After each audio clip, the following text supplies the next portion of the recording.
1 year కూడా కాలేదు కదా, ఏడాది లోపు ఏదో ఇస్తారులే అనుకుంటున్నారు కదా. 1 ఇయర్ లోనే ఇప్పుడు ఆయన చెప్పింది ఏంటి, ఏడాదికి 4 లక్షల ఉద్యోగాలని కదా లోకేష్ గారు చెప్పినప్పుడు.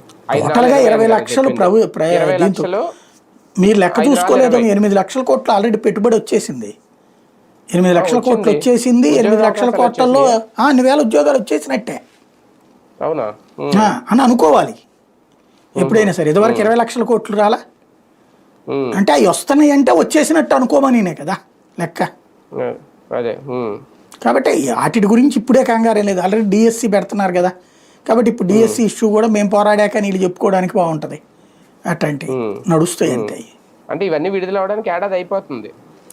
నాకు తెలిసి ఇంకొక 6-7 నెలలు టైం పడుతుంది వీళ్ళు యాజిటేషన్స్లోకి దిగడానికి. వీళ్ళు దిగడానికి కానీ అంటే ఒకటిసారి ఇప్పటికే ఇప్పుడు అంగన్వాడీ కార్మికులు కానీ, ఆశా వర్కర్లు కానీ, లేదంటే ఆ మెడికల్ సిబ్బంది కానీ వీళ్ళు ఇండివిజువల్గా వస్తున్నారు, ధర్నాలు చేస్తున్నారు, వాళ్ళ సమస్యల మీద వాళ్ళు అడుగుతున్నారు. ఇంకో రేపు ఎప్పుడు ఉపాధ్యాయులు కూడా ఆ డిఏల మీద ఏదో ఉందంట కదా, రేపు ధర్నా ఏదో చేస్తారంట వాళ్ళు కూడా.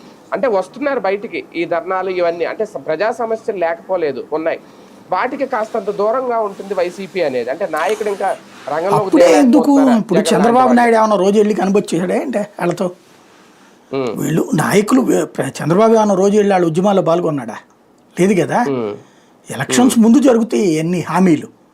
ఇప్పుడు వెళ్ళి వైసీపీ ఏం చెప్పాలి?